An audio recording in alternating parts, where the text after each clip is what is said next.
Marshal AP Singh gave a detailed account of the Pakistani aircraft destroyed, saying that the Indian Air Force took out 4 to 5 fighter aircraft, most likely F-16s, that were on the ground at the time of the strikes. Speaking at the 93rd Air Force Day celebration, Singh went on to share details of the damage inflicted by India upon Pakistan's air defense infrastructure, including airfields, installations, radars and fighter aircraft.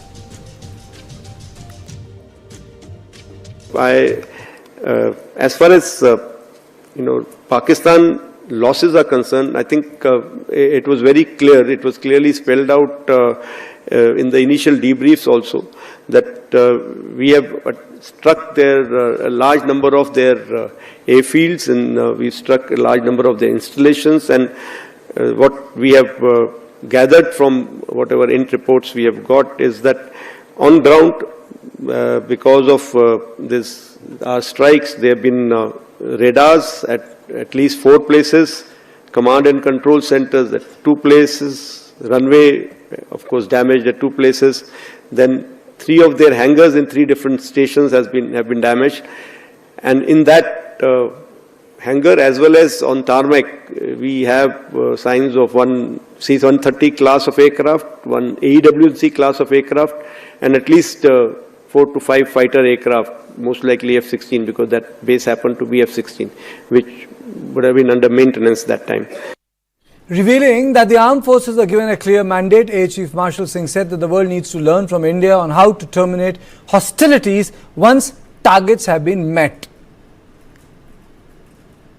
The way that whole even went by, the way in the aftermath, that 3 or 4 days of conflict that we had with our Western neighbor, it stands as a lesson which will go down in history that this is one war that was started with a very clear objective, and it was terminated in a quick time without just prolonging it.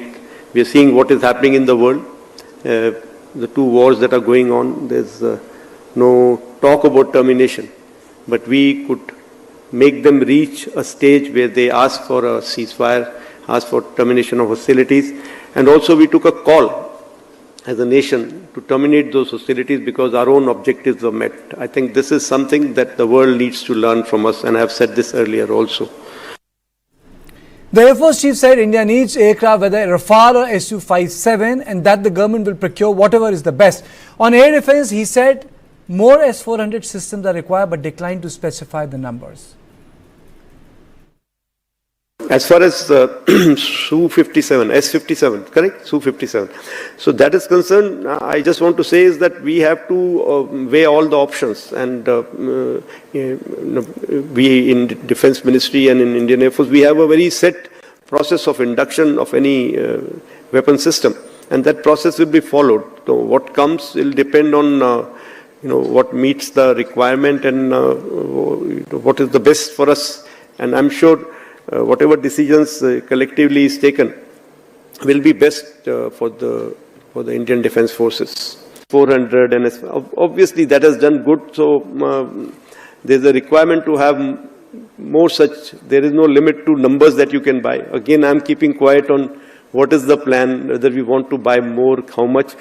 If it comes to you through some other source, at least I will not be guilty that I have said something. Air Chief Marshal Singh highlighted that the role of India's newly procured long-range surface-to-air missiles, which were recently operationalized. He said that these allowed India to look deep inside enemy territory. Our long-range SAMs, the long-range SAMs that we had procured recently and operationalized, that again, turned the table on them.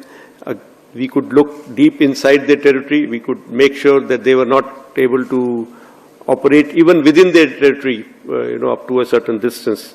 And it will go down in the history that longest kill that we achieved of more than 300 kilometers by that. And it seriously curtailed their activities. The remark comes days after Pakistani Prime Minister Shehbaz Sharif claimed at UN General Assembly that the forces had downed 7 Indian jets, nailing Pakistan lies. Singh mocked Islamabad for claiming it had downed Indian jets, calling them Manohar Kahaniyan. उन्होंने कहा हमने इतने jet गिराए, आपने कुछ नहीं बोला। मैं अभी भी कुछ नहीं बोल रहा हूं उसके बारे में, और ना मैं बोलना चाहूंगा। अगर वो सोचते उन्होंने मेरे 15 जेट गिराए हैं, उनको सोचने दो। I hope they are convinced about it and they will cater for 15 less aircraft in my inventory when they come to fight again. So why should I talk about it? तो मैं उसके बारे में आज भी कुछ नहीं बोलूंगा कि क्या हुआ, कितना नुकसान हुआ, नहीं हुआ, कैसे हुआ, क्या, कुछ नहीं बताना चाहिए, क्योंकि उनको पता करने दो ना। जैसे हम भी तो कुरेद के निकाल रहे हैं ना, हमने क्या कर पाए हम लोग, तो उनको भी निकालने दो। लेकिन ये बात आपको सब वेरी क्लियर है कि आपने कोई एक ऐसी पिक्चर देखी है जहां पे हमारे किसी एयरबेस में कुछ गिरा हो, कुछ लगा हो, कोई हैंगर डिस्ट्रॉयड हो, कुछ हो? जो इतनी सारी पिक्चर्स हमने उधर की दिखा दी, वैसे एक भी पिक्चर वो नहीं दिखा पाए हमें। सो उनका जो नैरेटिव है वो आई थिंक उनके जो वो मनोहर कहानियां हैं। सो चलने दो, अच्छा है, उनको खुश रहने दो। The Air Force chief wasn't the only armed force chief issuing a warning to Pakistan. Defense Minister issued it earlier. In a very powerful warning to Pakistan, Army Chief Upendra Dwivedi said that the Pakistan geographic existence will be wiped off if it does not end state-sponsored terrorism. Speaking to the troops in Rajasthan's Anupgarh, the Army Chief said that India will not maintain the restraint it did in Operation Sindoor 1.0. इस op सिंदूर ने हमारे भारतीय जहां पर और बाकी जो दूसरे देश वाले भी थे वो भी हमारे साथ जुड़ गए, और पूरा विश्व जो था एकजुट हमारे साथ खड़ा हुआ। जब पहलगाम टेररिस्ट स्ट्राइक के बारे में जब हमने बोला निंदा कीजिए, पूरा विश्व हमारे साथ कदम से कदम मिला के उसकी निंदा की।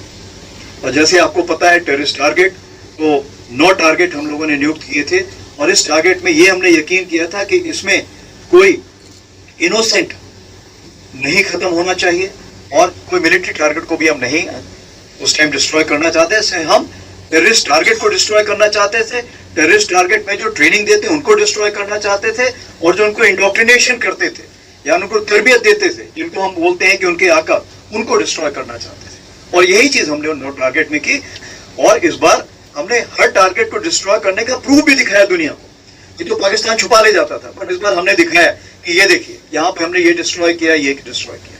तो ये मैं आपको बताना चाहता हूं कि इस बार भारत देश पूरी तैयारी के साथ है, और इस बार वो संयम नहीं रखेगा जो सिंदूर 1.0 में हमने संयम रखा।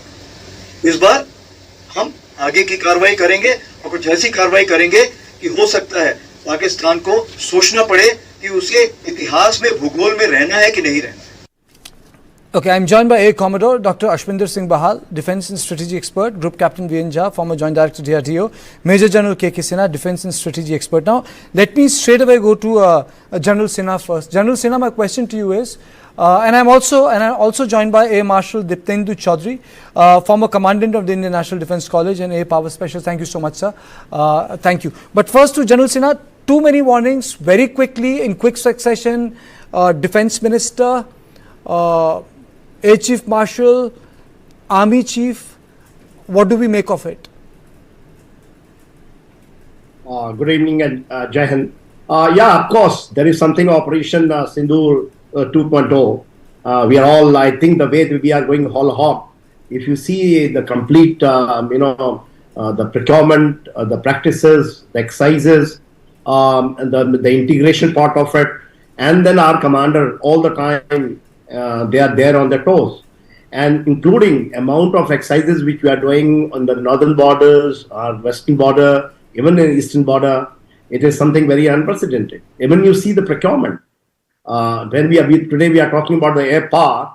The air power, we all know that we think that slightly we are down by. Are we supposed to make some? Are we supposed to read something on it?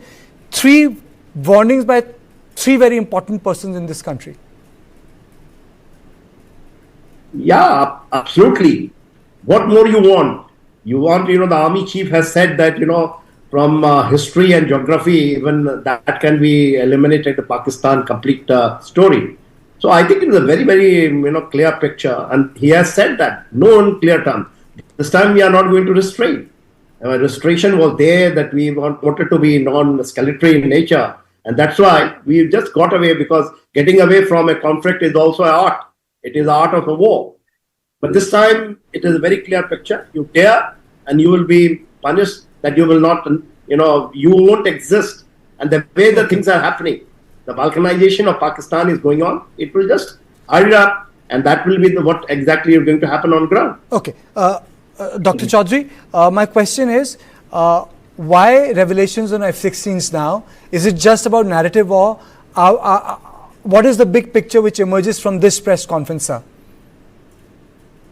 Thank you for having me over, Karthik. And I would like to make one fact clear, that the Air Chief, what he said today, was a part of the annual Air Force press conference. And it's just about right. I think the Air Chief summarizes the facts of what has taken place, and especially in Operation Sindoor. And he had already revealed what were the damages done that was carried out during his speech to the veterans in Bangalore about a month ago. That's when he revealed that there were a fair amount of losses, which included, he mentioned that point in time, that there were 5 aerial losses of fighters and one of a high value aircraft in the air, which could be an AWACS or it could be or an AEWC aircraft. And this time around, when he mentioned in the recent press conference, he also clarified that in fact, in the previous meeting, he had said that there was some likely possible damage, destruction of aircraft on ground as well, in the hangars, in the repair facilities.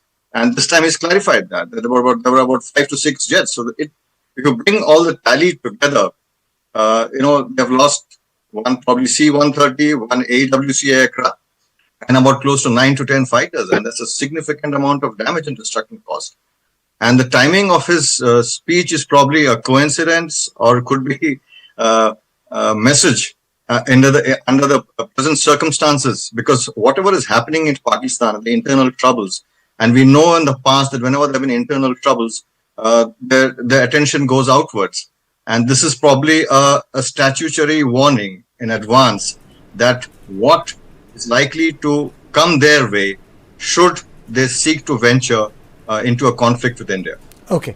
Dr. Ashminder Singh, your opening comments on it, and if you had seen the seen the press conference, there were a lot of questions being asked on the Su-57. There were a lot of queries on that. So your comments on it. First of all, I'd like to say that whenever a chief of army staff makes a statement about geographical existence would be wiped out, or words to that effect.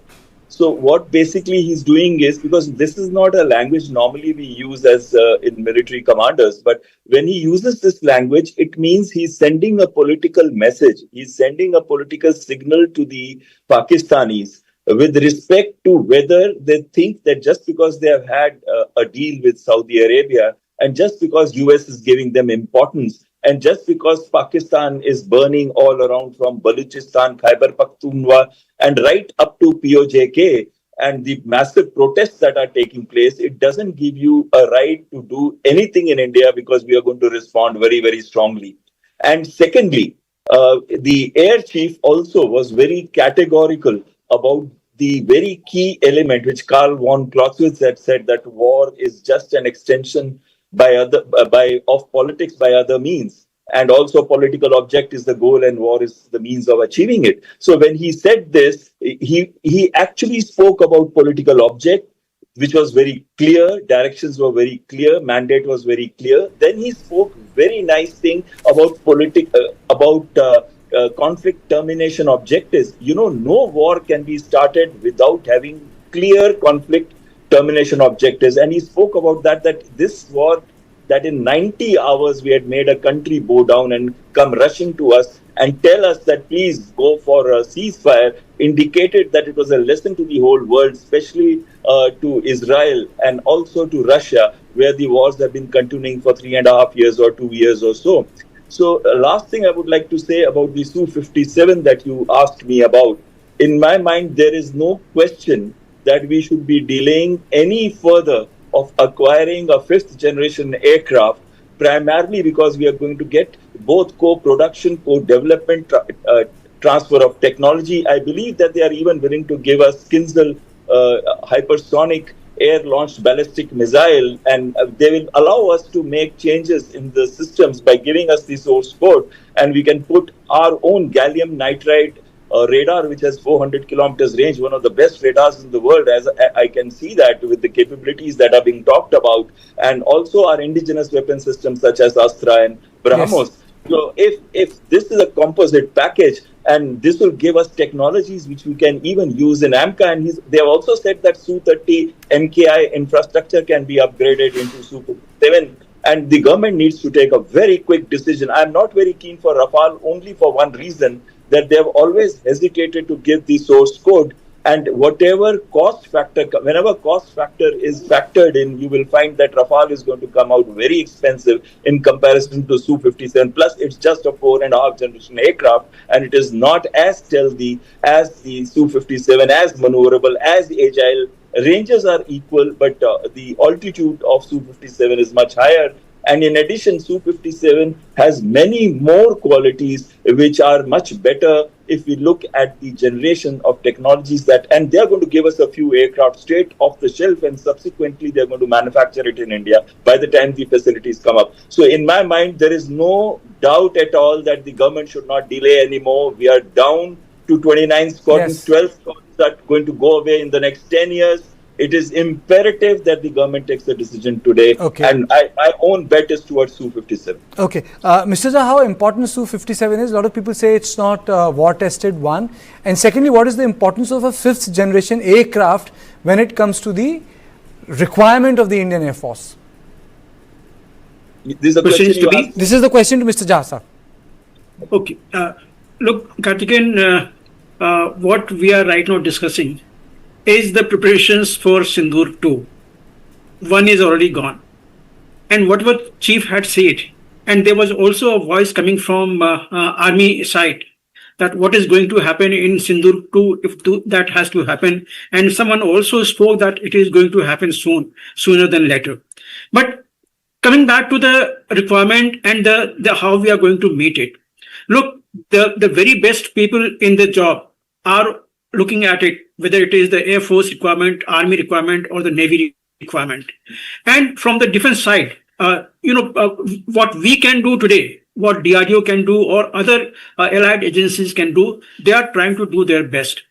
Coming back to the requirement, two immediate requirement is, one is the AWACS, where we have to gear up, because right now our capability is slightly less than what we need.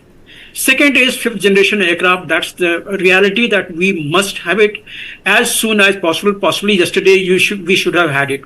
But look, if we are going to adopt a procedure, defense acquisition procedure as it is there, you recall when we had acquired Rafale, I was in the first trial, what happened here in the Bangalore, that was in 2007.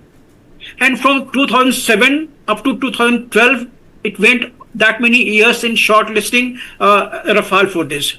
If that is the type of time it is going to take shortlisting of the 5th generation aircraft, of course, I'm sure there are not too many bidders, but still it has to be a global tender. You have to go through it and then shortlist it, do the price negotiation, do the contract part of it, do everything, and then give the order for acquisition, and that will take not less than 5 to 7 years before the first aircraft comes. So you look at this, how much of time it is going to give you. But and we are down how to 29 squadrons, sir. We are down to 29 squadrons. Yeah, we are down to 29 squadrons. Wait, that's the fact. But look, don't go by the squadrons. Squadron requirements are for the people who are going to attack. We are only defending our land. And even if it is 29 squadrons, and with the type of air defense system, indigenous air defense system that we have got, no enemy can dare to cross our border. Remember that. And secondly, of course, 5th generation aircraft is the need of the day. Maybe even 6th generation aircraft we must think of right now. And that is what DRDO thinking of. The AMCA, Mark 1 is purely a 5th generation aircraft, and Mark 1A is going to be having the 6th generation input into it to control the entire swarm of drone in front of it through the software and various navigation system. So that is how it is all going to be there. But it all takes time. What Indian government must do here is do something for the engine. We are suffering on LCA Mark 1, Mark 1A. We will be suffering on LCA Mark 2, and we will be suffering on the AMC also. If Government of India has had a word with Safran, please involve Safran yesterday and put HAL into it with a mandate. Put GTRE also into it to learn from it how they can augment it and get that engine. The moment that engine comes here inbuilt, you can have so many of the squadrons. Airframes are already ready. Many other avionics system we have already got. I think you made a very important point. Dr. Chaudhary, do you think this indigenization and procurement is a problem, a larger problem in the defense circuit, Indian defense circuit? Most certainly, as far as aviation is concerned, because military aviation is a very complex field. I mean, unlike other weapon systems, which are easier to develop over time, we must understand there are a whole lot of technologies which come together on this. And one of the issues was, yes, most certainly the engine.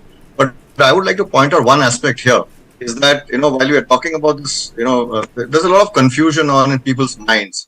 This 114 aircraft is an absolute must to fill a gap. And that gap filler should not be mistaken or confused with the future requirements and development of the Tejas Mark 1A coming in, Mark 2, and subsequently the AMCA, the Atmanirbharta aspect of it. So that is a long-term project, and that will take time. Most certainly, whichever platform we choose to go for, whether it is the Rafale or the Su-57, I am sure there are a huge amount of professionals on the job on this who have already assessed the requirements, and they will make the best choice of platforms. And I've already said this, in fact, on your platform as well, that more often than not, a choice of a fighter platform invariably becomes it's a geopolitical, it's an outcome of geopolitics, not really necessarily every time what the Indian Air Force needs and wants. But this time around, I think there's a lot of clarity in people's minds because air power had sort of receded in the background. Sindoor has brought it back to the forefront, what air power and offensive air power and offensive air defense can do for the nation's and national security. So that is absolutely clear. But the challenge here is that we must understand that the Atmanirbharta is a long-term strategy. It cannot fill the gap of this 114. So the 114 which comes in has to come in at probably, as was mentioned, someone mentioned it as of yesterday. So this is something which we really need to look into.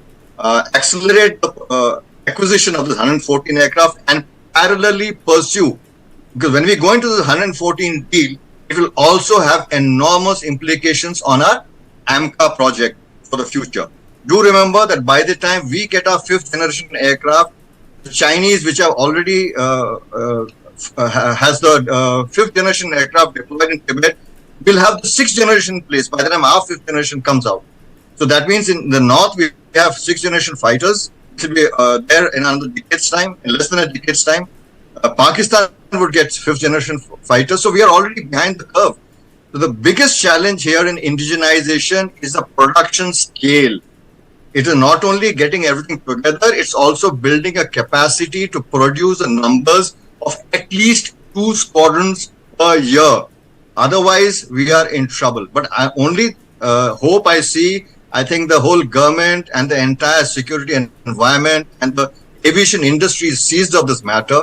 But it needs a top-down push for the government to make sure that our indigenous industries play ball on this. This cannot be looked like a commercial production by the HAL. It needs to be looked at from a larger national security perspective. It has to be a national security commitment by our indigenous military aviation industry to produce and give what the nation needs for its future air power. Very nicely put, sir. But Dr. Bahal, that's the catch-22 situation. You can't circumvent the laws that have been made in Parliament, passed in Parliament, the rules. And we know that we need these aircrafts in a shorter time span, 6 months, 7 months, a year. Absolutely right. Now, when we wanted to take shortcut, we did take shortcut because you mentioned Parliament. We went in that time. The discussion was to take 126 Rafale, but we went for a government-to-government deal and took 36 Rafale. Now, why didn't we take 126 at that period of time? We wouldn't be having this problem today. But we second an important point, as the Air Marshal had mentioned so beautifully. Now, I want to tell you this, that we are going to knock off 3 squadrons of MiG-29, 3 squadrons of Mirage 2000, 6 squadrons of Jaguar. That is 12 squadrons in the next 10 years. And already we had 3 crashes of Jaguar this year. The second and important factor is that we can always do a government-to-government deal to get these aircraft quickly. The fact that was being mentioned about the 114 aircraft as of yesterday is very, very important. Please do not mix. Like a lot of the scientists that you have come up on your channel, they continue to talk about AMCA coming up. Remember, AMCA, it's in design stage. It's an expression of interest. We haven't even got the consortium that is going to build this aircraft in place as of this moment. It could be L&T, it could be Adani Defense, it could be anything. But we haven't got them right now in picture. Now, we were talking of HAL. I just want to tell you one very small thing about HAL's work performance. Now, somebody mentioned that they have a large number of airframes ready. They have only 10 airframes ready. There are already 4 engines that have come in for Mark 1A. But there is no integration till now of those and handed over. I mean, they're doing it, but it has not been handed over to the Indian Air Force. The second thing is the questions that still remain, whether they're going to integrate Astra, whether they're going to integrate BrahMos, and what about the radar matching up with all these? Have they done that kind of integration till now? I'm not so sure, sir. And also, they had promised us 10 aircraft by. Even if you have the engines, they cannot get 10 aircraft by December. They had mentioned 12 aircraft by 2026 March. I can assure you, I'll be on this channel again in April. If they give even 10 aircraft by March 2026, it will be HAL's great achievement. It's a bureaucratic organization, functions in a bureaucratic manner. There is no way that they will be able to accelerate despite having the third center being put up. So the best answer is, and AMCA we were talking about. So what's the Ramband, sir? What's the Ramband? The Ramband is government-to-government deal. Go for Su-57 transfer of technology. It will help you in AMCA also. Okay, I've really run short of time. Thank you all of you for just enlightening me and my audience on this issue. And this is all I had on Point today. I'll see you at the same time on Monday. Thank you and good night.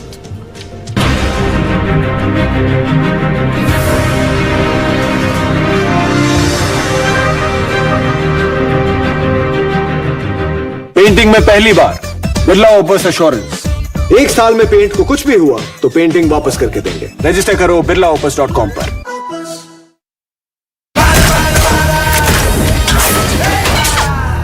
हम यहाँ जान पे खेल रहे हैं, तू phone पे खेल रहा है। अरे पापा की गाड़ी का इंश्योरेंस रिन्यू कर रहा हूँ। बड़े शौकीन पापा है, इतनी बड़ी गाड़ी तो एको से कराना। क्यों? क्योंकि जितनी बड़ी गाड़ी एको पर उतना ज्यादा फायदा।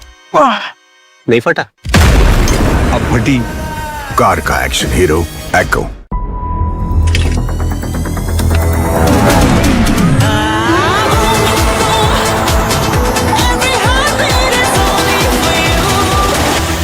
Love is nothing without the thrill. Unlimited love. The B6 Pack 2 starts at 21.9 lakh. ये वाला तो गूगली है।